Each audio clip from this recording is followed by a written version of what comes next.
Hello, this is Les Goldstein. Welcome to your August 2017 economic and educational update.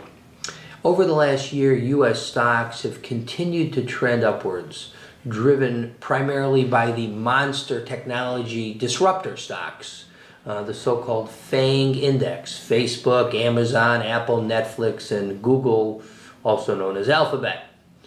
The impact and power of these companies should not be ignored. Just recently, as an example, Amazon announced that they'd be selling Sears Kenmore appliances directly, and within one day of the announcement, Home Depot fell in market value $7.5 billion, and Lowe's fell almost $4 billion. A second example of these so-called disruptors: in July, on July 17th, Netflix earnings came out for the second quarter of the year. They crushed Wall Street forecasts by adding 5.2 million new customers in the second quarter alone, and predicted continued momentum as foreign subscriptions topped those in the U.S.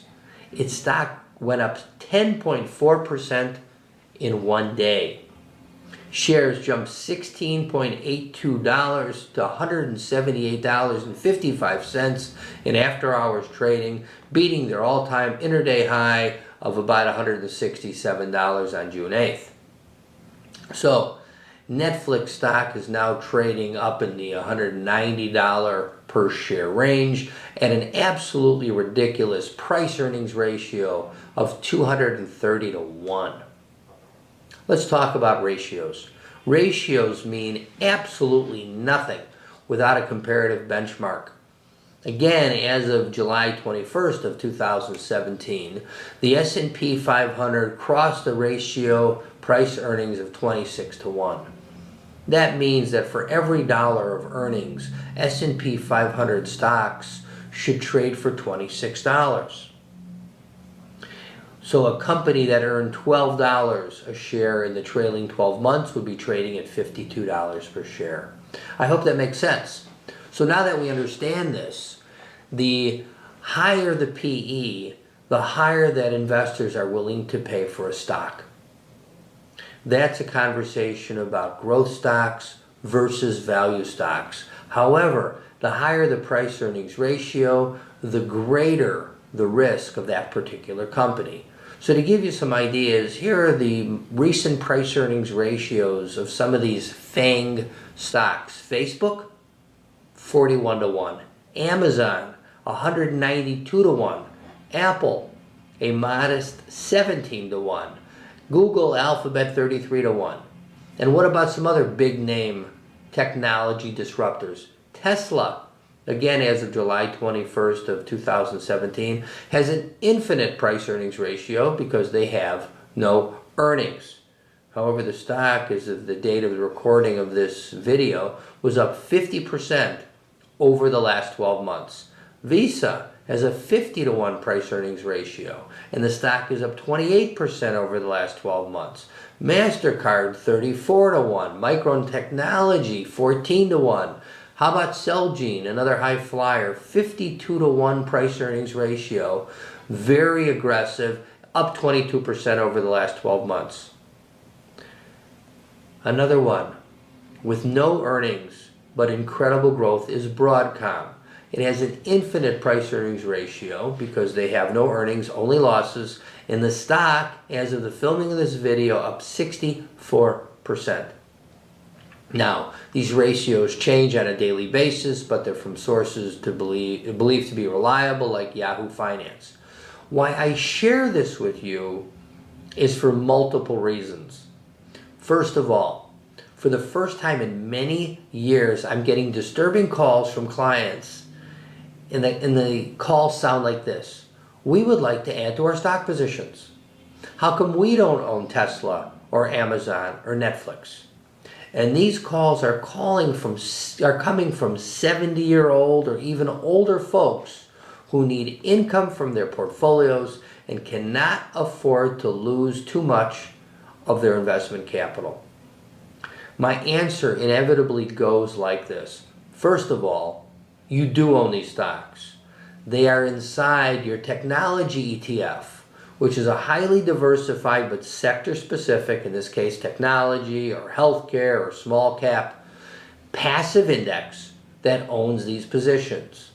But these companies, these disruptors, are so expensive relative to their earnings that it is simply too aggressive to put too much capital into them at this time. And to make it even potentially less suitable for you, these high flyers in general do not pay dividends, and you need income to support your desired lifestyle during retirement.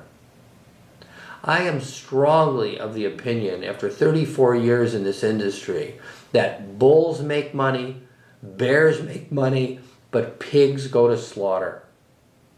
We believe that if you stick with your comprehensive written financial plan of action that we built together, rather than jumping into that hot stock or trend of the day, that you have the best opportunity to meet your retirement needs, wants, and wishes.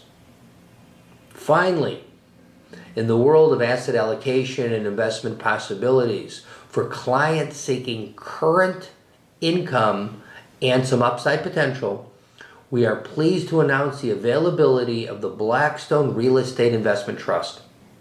Blackstone is the largest real estate investor in the world, and this real estate investment trust is their first investment that is available to individual retail investors like you, our clients.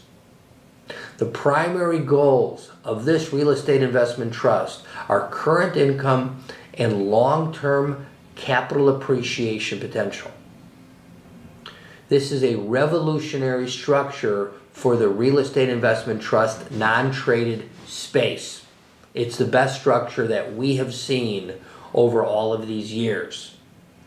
The low fees, the monthly liquidity, the transparency, and the subordination of Blackstone's fees to performance make this something for us to strongly consider for our income and non-stock market growth potential clients. And we'll be talking to you about this over the near term. And the management of Blackstone, the largest real estate investor in the world with their long-term track record of success, makes this something worth reviewing. Now, for the required verbal disclosure after each of these monthly videos. While we believe that the content of this article is accurate, we cannot guarantee that it will not change without notice. This is not intended as investment advice or the solicitation for the purchase or sale of any investment security. Please consult with us here at Personal Financial Strategies Incorporated before you make any decision to invest. As always, we can be reached at 847-268-3670. Thank you and have a wonderful day.